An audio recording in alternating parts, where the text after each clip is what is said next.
Bien, bienvenue dans cette formation qui concerne une magnifique peinture de Sandro Botticelli, Mars et Vénus.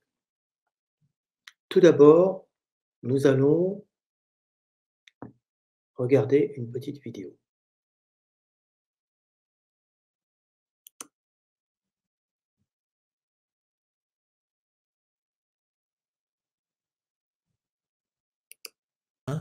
Une œuvre aux apparences trompeuses. Dans cette célèbre peinture de Botticelli, Mars et Vénus, rien n'est laissé au hasard. À première vue, il s'agit d'une scène mythologique. Le dieu Mars repose, vaincu d'amour, aux côtés de la belle Vénus. Mais en réalité, cette œuvre est un palimpseste. Elle superpose plusieurs récits codés, accessibles uniquement à ceux initiés au mystère de l'hermétisme. Chapitre 3. Mars égale Jésus, Vénus égale Marie, le Dieu. Mars endormi représente le Christ après la crucifixion. Son pied glisse déjà dans un linceul rose. À ses côtés, Vénus incarne la Vierge Marie dans sa dormition, sa mort mystique, prélude à l'Assomption.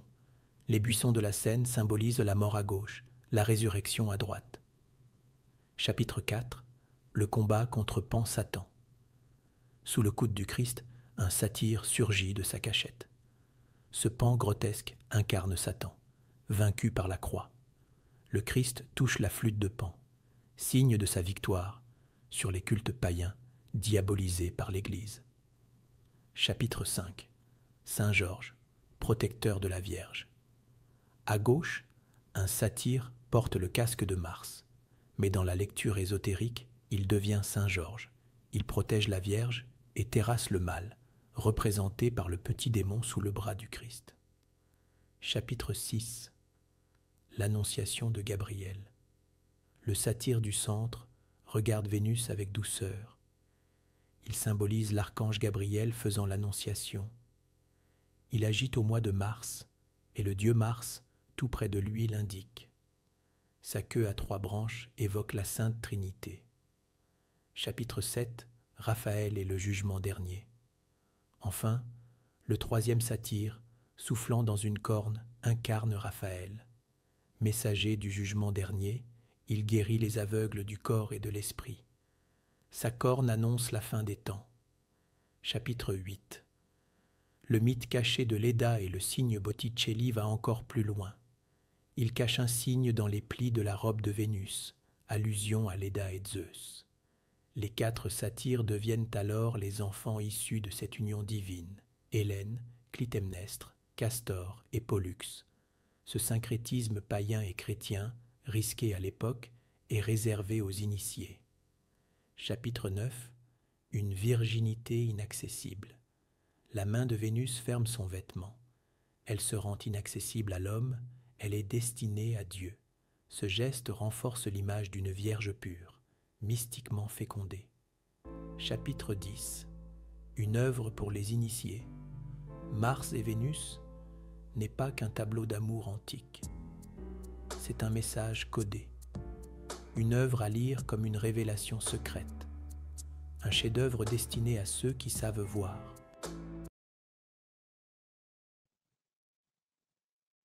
Bien, alors, je vais mettre l'accent sur Saint Georges, le mythe de Saint Georges et le mythe de Léda.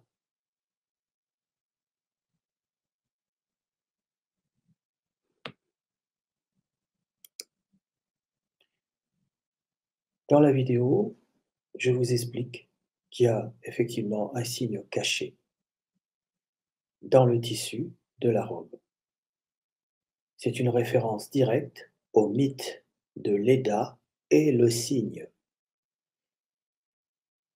C'est une histoire qui nous informe, qui nous raconte qu'un dieu, le dieu suprême, Zeus, était amoureux d'une nymphe, d'une déesse, appelée Léda. Il a essayé de la solliciter plusieurs fois, mais elle n'était pas intéressée. Au bout d'un moment, Léda en a eu assez et elle s'est transformée en cygne pour se cacher. Le cygne, l'oiseau, n'est-ce pas? C'est un oiseau, le cygne. Le dieu suprême, Zeus, sachant tout, voyant tout, a compris sa ruse, évidemment, et s'est transformé lui aussi en cygne, donc en oiseau. Et c'est ainsi qu'il a réussi à la séduire, dans cet état, dans cette transformation. De leur union est né 4 enfants qui vont changer l'histoire de la Grèce antique. Botticelli a l'habitude de mettre des signes partout, surtout dans les 4 mythologies, qui sont 4 peintures. Ici, vous voyez le bec, qui est signifié, qui est indiqué par la plissure du tissu. J'ai rajouté un œil pour que vous puissiez imaginer ce qui se cache sous le vêtement, c'est-à-dire la tête de l'oiseau. Et puis vous avez la queue de l'oiseau, du cygne, le cygne de Léda. Maintenant, nous allons voir une autre peinture de Botticelli qui s'appelle Pallas et le centaure. J'en ai fait un calque. Ici, vous voyez le calque que j'ai fait à la demande d'universitaires italiens qui avaient besoin de plus de précision. Voilà. Donc vous voyez, il y a un signe en bas, hein. Il y a les flèches qui indiquent la tête et le corps. J'ai ajouté un œil aussi pour que tout le monde visualise.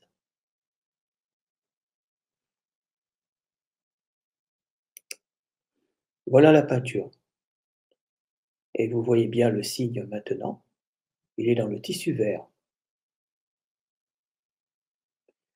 Donc ce signe fait référence au mythe de Léda, la nymphe Léda. Il indique qu'il y a une fécondation divine qui a été faite. Et systématiquement, dans les 4 mythologies de Sandro Botticelli, le signe indique qu'il y a une fécondation divine qui a été faite. Voilà. Alors dans le récit mythologique, c'est Léda qui a été fécondée, et dans le récit biblique, c'est la Vierge Marie.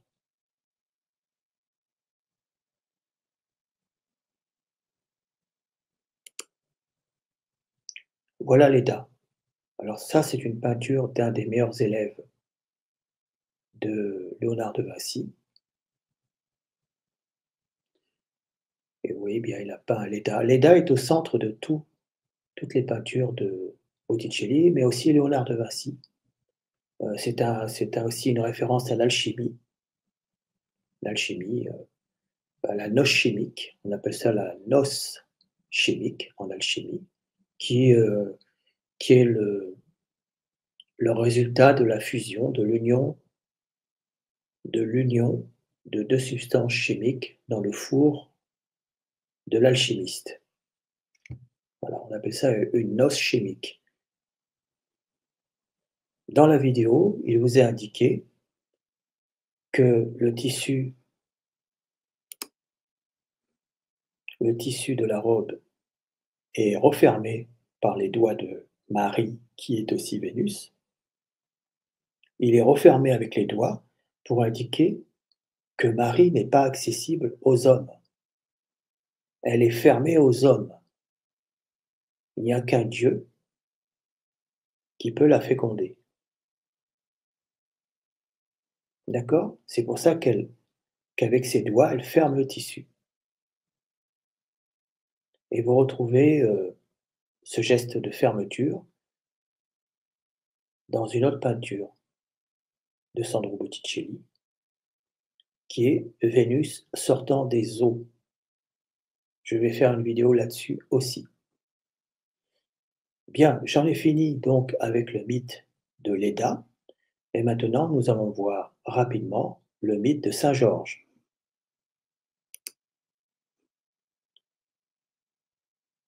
Voilà une peinture de Paolo Uccello, très grand peintre italien.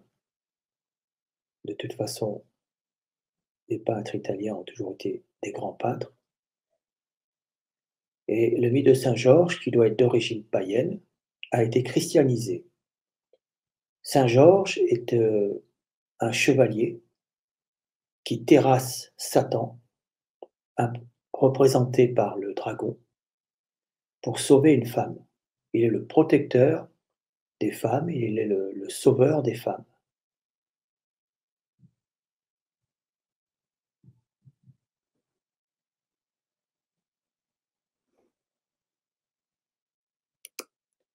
Et vous voyez ici l'un des satyres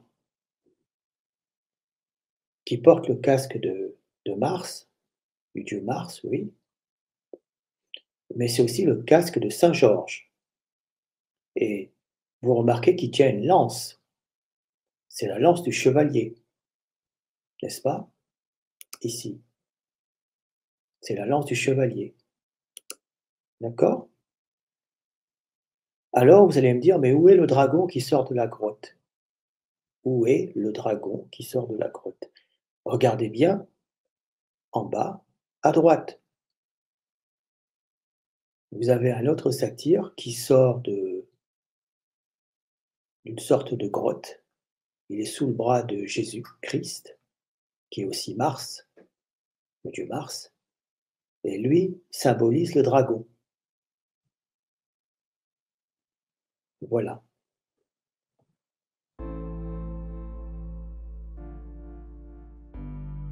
Je crois que nous avons fait le tour. Enfin, le petit tour parce qu'il y a tellement de symboles cachés dans cette peinture qu'il faudrait une petite heure, comme pour toutes les mythologies de Sandro Botticelli.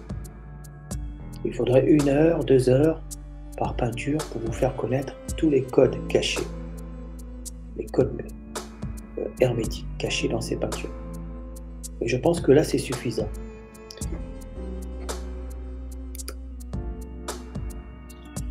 Je vous remercie d'avoir suivi cette formation et je vous dis à bientôt pour une autre vidéo.